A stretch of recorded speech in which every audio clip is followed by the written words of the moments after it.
With our TikTokers and His Excellency the President, the first gentleman of the land, John Mahama. Omo no abe class efa Nkoko nketenkete programmer. Okola nchi nikumasi ukode twa mu ye no. Omo abe class with John Mahama. Eso one dey. Elise odu pa dey. Ebi dey ledu so. Oda also die. Me man chire bo no akire wadwe ama me. E wo comment section. Ayi Penyah block media. Me so say any dey mo. Obe like video no that one but subscribe button. Na be like notification con for latest updates. Na be chire wadwe dey ama me. E wo comment section. Me so ba so. No one share for anya bi ahwe. Now to for Facebook a page in e wo ho no mo.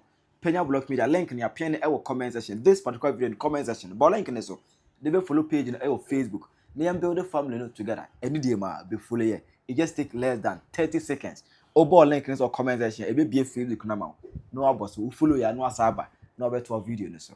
Enye no. Let's go to the story. I was telling him say yakwa about 20 no. Na edits for almost policies bebrebe mbobo nema bebrebe so omba ye. And emu ba ko en Nkoko nketenkete.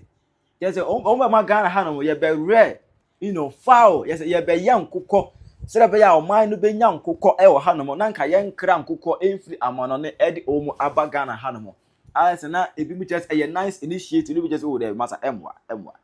Da be na Nkoko be nyini. And if because that's na ye be na say and ntiremba say omba wura efie bia mu a na ne ya mammo Nkoko no ba ku mienu miensa bi na say ya pepe adeketo we am say box bi no one start ye Nkoko ba ewo mu e bi Nkoko no beto na oma be bibiri na say an kakra na e kọ nenim eti etire na Mahama NDC for ede by en say o masa da bi Nkoko no o yan bebrebe kura no masa kwashe boys for over yan go 50 over la ga 10 na ba akope what dey say emwa but about 3 months ago and was Senseléss the President John Mahama okopie mu ewo some of the environs of Accra na ehon okolonche Nkoko nketenkete project no ewo ehonomo in the Grand Star agara for eka anwasoma na yenka bishemu wuko de twa mu ye ana Senseléss the President John Mahama okopie ewo kumas asantemem na ehono ana okolonche Nkoko nketenkete project no so ewo honomo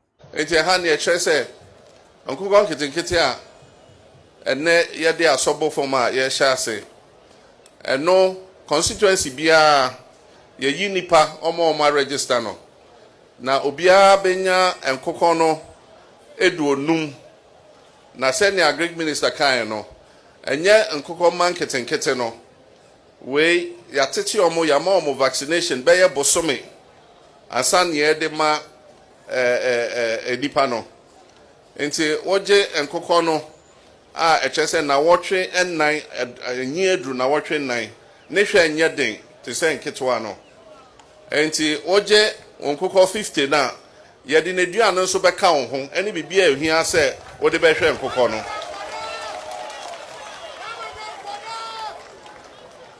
enti sa Nkoko no wo hwe no na wotwe nnan na wotwe nsia na echese aso se obetimi akoton na wenya osika enti me pese me da yenua etu ase ene omo abo nyina ene ejuma omo aye me gina aban na mu eda omo ase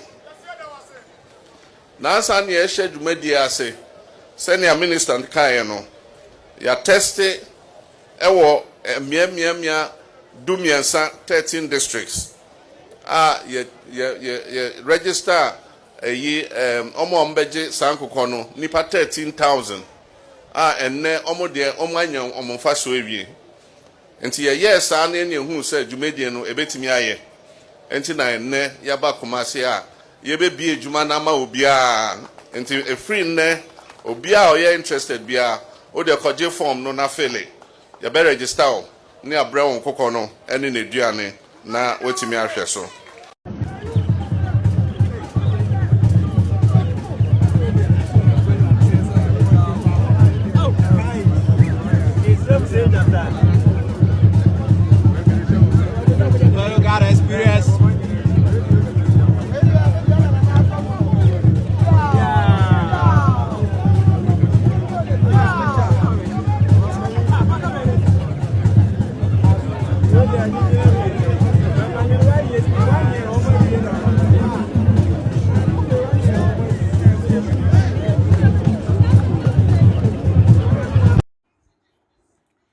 what I say okọ launch project I say okọ na dumelo eka ho de Ashanti region TikTok minister no eka ho bi that day na accidents as I could say the stampede incidents ama emansi ewu ye at a work spot stadium Greater Accra no that particular day na anasa I didn't see it. And I was taking notice of something.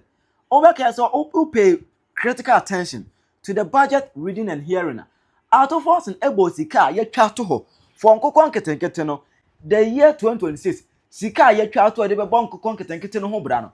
Out of us in Ekeka say ye twa 245 million Ghana cedis.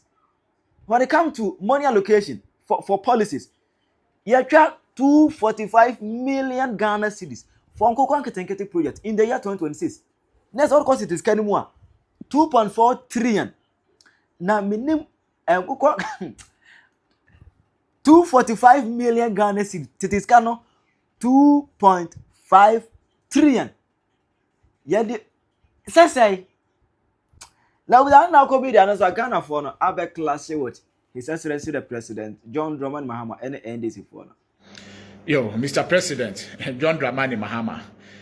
You say, would you say your uncle conqueting kitchen or cast over our barber cheno, and part one lunch, ama wa if you are such a check.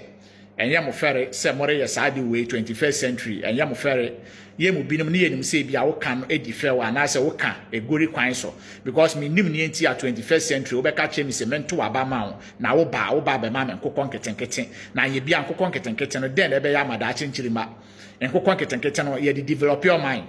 Nkoko nketenkete no ye de upgrade your mind nkoko nketenkete den ebe ya magana ni nyina mu nsumpo no enye se Ghana ni bia na enya bi eti se ne a aban na etwemu no beye na no Ghana efu nyina nya ho mfaso no NDC mo ne ye nyina ya ntete kwa asem no kware na meka kire mo no mama mbu no jimi eye 80% wa mambu nim nkura sesem na ntete kwa asem eye edoso sen mama mbu amubu JJ Rollins di kan di ade wo Ghana obi waste your mind time keke de janye nyansande bi ama Ghana opon ni nyina mu no so no Ghana fo enya policy bi emfi ni nsem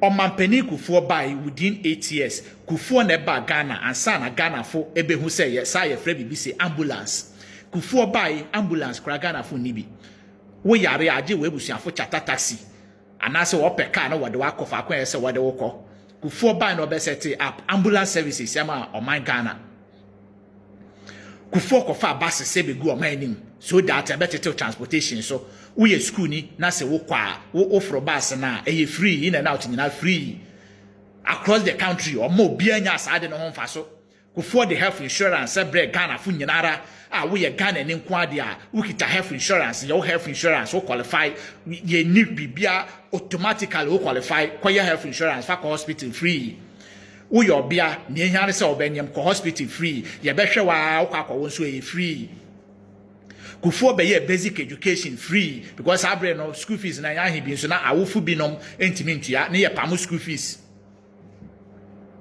kufuo ba obeye ni free e ma Ghana ni biara across the country Northern region, Volta region, Eastern region, Ashanti region, Bra half everywhere free, go school free, health insurance free. I know your friend nyansa policy and nyansa wom what them work citizens. Ni nyina mu na kufuo ere ye mpontunjuma eyi yakwan ahoro extend electricity kufuo na eba Ghana ansa na kufuo ebe peja Ghana ma wiase hu Ghana kakra Ghana esefatai eye kufuo na ehya ase. Anu twankwada ekufuado ene MPP ne bawomia sanbai wo beye free SHS wo to aso e ma Ghana fu nyina policy e di free SHS by free mudi mu jimi criticize ama ye wo citizens bi so o ma jimi ayete se mmore e ma won so wo di echi e criticize free SHS eno entwankwada bawomia besete up wo friend den zip lines drones yi mu criticize e kan tete kwa ni nkurase kasa se bawomia de saade no e ba behwehwe amanfo yere no ho hwe nkwase ade ni jimisem mu pai sa MPP policies yi a wode ma citizens nyina ma say no na momfa bibi mbehya na ya Nkoko nketenkete Mahama wankasa da usumi so na hwɛ ne Akufo bɛyɛ yi hwɛ ne Akufo ado bɛyɛ yi na sɛ wo waba na sɛ wo si wo de nkokɔ nketenkete na ɛbrɛ Ghanaian citizen na sɛ nyansa wo ma wa wo ne wuti bu ani na mpe bebre ne memblemu mo meblemu nkwasiafo na wo Ghana woto aba keke woni ma abato so mfaso won ye blemu won mmoa na ɛwɔ Ghana na ɛto aba keke a wotumi to aba ma NDC aban no bibi papa bempa na NDC ayama Ghana pen nkokɔ ketenkete ɛso mfaso ma Ghana ne den enye se Ghana ni ba bi ampo na ebenya bi adenti na nkokɔ nketenkete no wocheche won cheche ma oman ba pe bi enya bi ade na mo cheche wo friend den polling station baby a oto aba wo fa wo ID card na de akoje won nkokɔ nketenkete ade wo register ansa ade na mo maye fa ID card nkoje nkokɔ nketenkete camouflage ye de kente dada funu mahu se Ghana funu dodo na ye mmoya dodo na agiminti no enye mo mfomoso sanka Ghanaian citizens enimu nyansa ankenye ne se wo beka kire mi se wo ba be ma me nkokɔ nketenkete this 21st century near orient single room where wa class nkokɔ nketenkete no onfa won kogu ne mpasse ya na onfa won jimisem keke we ya mamu suafi MPP fo ho suania Akufo ado be ye nia wo friend den Akufo be ye mama mbu ye tan dodo enti nkokɔ nketenkete no model ne se aban no betam ye sika Ghana sika Edi akoto birds 3 million birds. Okoto nkoko ni wie a na odi ama abusuafo se efie bi emu yesi 200 households bi a benya bi. Ana constituency bi a 10,000. Constituency bi a benya 10,000.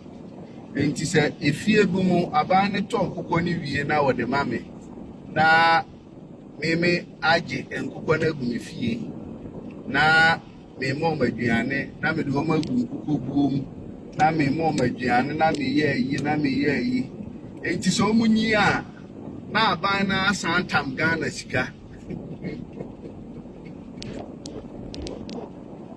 asa nkokɔ na ode maame asa me ye no mo tie nkokɔ nketekete policy ni yo nkokɔ na abanto maame esanto feed maame esanto hu aduane maame se meyen no odamase mayen no akokɔ na ni enti wosan tam Ghana sika se je mato akokɔ no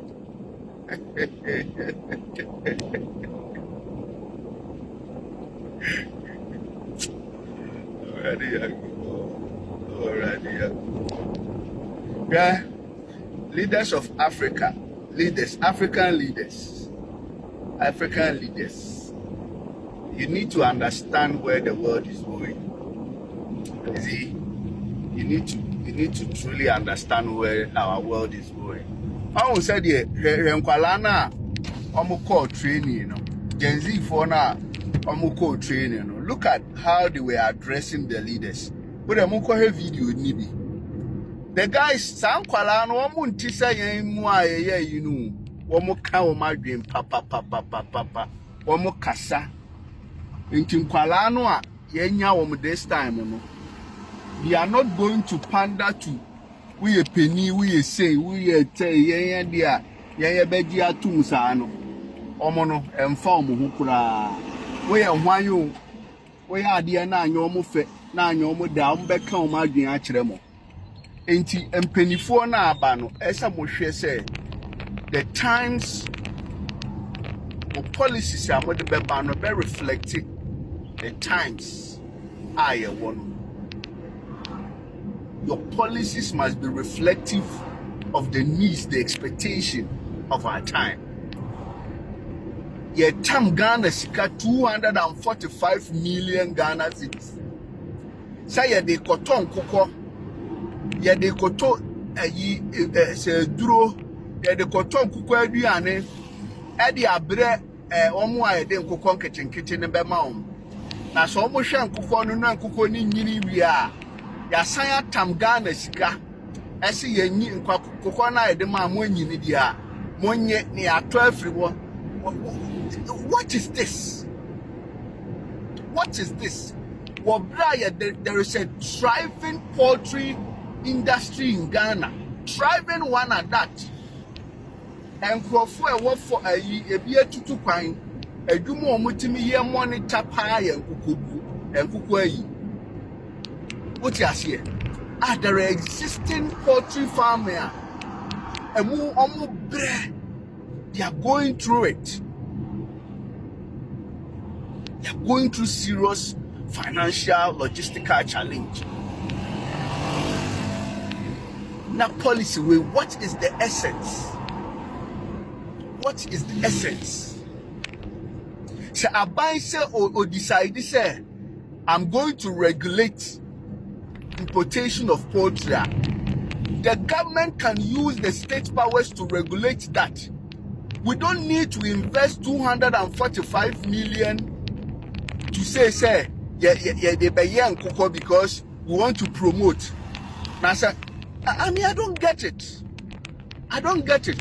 So 245 million into existing poultry farmers in one gain to me first say Sikano M1 say soft loan cry and I say warm kakrampo na almost me at prices in Swamai. The only reason the amount for water imported near Pukofunu say about prices in the form. And to see a boost local economy. Na ya buama womo yenwa. Sa 245 million a big money. You bet me the akushi one by way of credit. Near mom opportunity. Near training one. Na ya and ya mom variety of best CB. Nisa no me to me improve. Sunyane. Yes, in Kosian, ye two amana, ye in Kosia Gua said ye, any pan.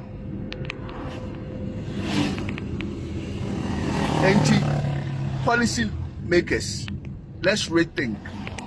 I was in a formation video here that's in my name at and hotel.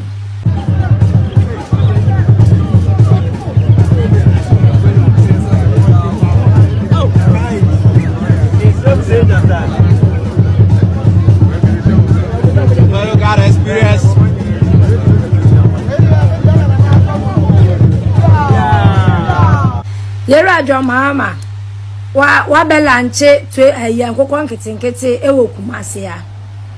Yera John Mahama pa Mahama dum se to Mahama adenti na wan lanche Nkoko nketenkete ne wo Accra na Kumasi ya. Ya pa cho ya kwan yo enya Nkoko Poultry Nkoko nketenkete ya alifo we mu na sabi ye pe o. Ya pa cho ya kwan enye jachi pram so kwan a MPP baba me yese kofo na start ye ena wanwie mu ba ma meye ena na akufo ado ba ye ena osa beto aso ena omoja ho onu wantimi anwie ena omoja ho ko ena kwan na ka jachi pramso hospital enfutro ku nurses ni doctors no any patients omo ho eno na koye Yera Mahama enya Nkoko nketenkete ye yemfa anya hwe ena sa wo hene na ukogina mu ma Yera John Mahama na wo so akoko ni mu no papa nana yesira o minim krokra o yeso hene nemu nka che Yera Mahama se ye Kumasifo ya kwan nye ka che nse ya kwan nye akwanhie ku ya de hie ya kwan nye ewu efutro ku wa de hie efutro sei wo mo ento meye wa kwan ma na Poultry akoko enche 3 days time na wawu ni yemfa anya hwe Yera John Mahama kwan jachi pramso kwan na ekosi legbosomtwe no bra be ye na pramso hospital no doctors ni iwu ade hie egu owu efutro ku wo mo omo se anakumasifo ye se yempe Nkoko nketenkete Yera Mahama Nkoko nketenkete yemfa anya hwe yempe yetimi tobiwe ena ye kra ye han dan ye han dan eti ave ne ye ko bopa je na chire so ba le every month me ati $30 so abatansi ye kwatra market ye nto ade chire de nti $1 abatansi di na nyoma aba fom ne ye kwatra market to sa ne asa so le abafi chire de nti die onje sa chire yen so wo position o say wo ba lesbi gay wo ba wunya 3 months kura wo be san be no wo aba 11 months ni asofofo akọ akọhye mo da ho to hwe mo na won sign bail na supi gay lesbian da ho koso na bail da ho da parliament na nkosa kire ye sa kire ye say wo opposition wo ka kire na nado say won declare state of emergency na ba 11 months ni galamse amanfo tu sensu kura kire na nado di 8 years kire the enti a wo ba 11 months ni won declare state of emergency na galamse ekukui ese yensu kire the enti e on kire sa kire ye so ba 11 months ministers MPs o motor cars akese esifie na NDC grassroots full soldiers omo ye adwuma 11 months ni umoma appointment mu sudwa yasumu apusu ye MP vosu na NDC grassroots full soldiers omo ye nkwase adwuma no 10 months to 11 months ni umomu position bia no mu sutuatua yasum kire de enti a oba 11 months ni nyuma mu aye den sa ye talent ye de boss we mo kire de enti a NDC grassroots full soldiers omo bre na besine umoma appointment na mu sutuatua yaso ha ko su kire de enti a on kire NDC grassroots full soldiers also on chiro ti se ne aye de ti se 4 years do no man kasa mo se sama adwene na also on chiro de enti a oba aye 11 months ni o mama dwuma ya mususa ti ene obesu 4 years ba mama ide ma ko se sama adwene ndisa ana me campus yase God have mercy upon us.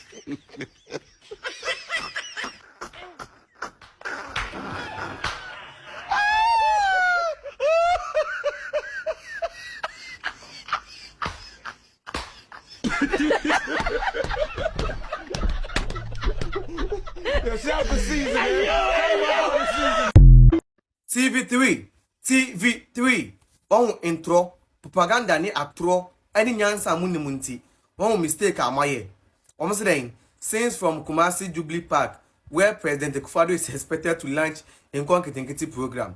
Is Nkoko the president of Ghana? Has Nkoko promised to launch any nketenkete? Propaganda any atro on TV3 instead of writing President John Mahama propaganda ni atronti akochro president another Nkoko. While this man is Angola enjoying his life, you are here spreading propaganda, lies. Obiahumo, TV3 is not a credible media house, period. I post tonight that one. Yeah, TV3. Akufo-Addo abrewa monsano sa. Akufo-Addo still now. Me pacho me post tonight. After you post new year, me say I delete post from page. And I say, yeah, Boneku Akufo-Addo the TV3 for the annual day. Aye, Akufo-Addo launching Nkoko nketenkete. TV3 radio maya yawa. TV3 radio you do yawa. Amame. Ewo comment section. How you Penyah Block Media? Accra.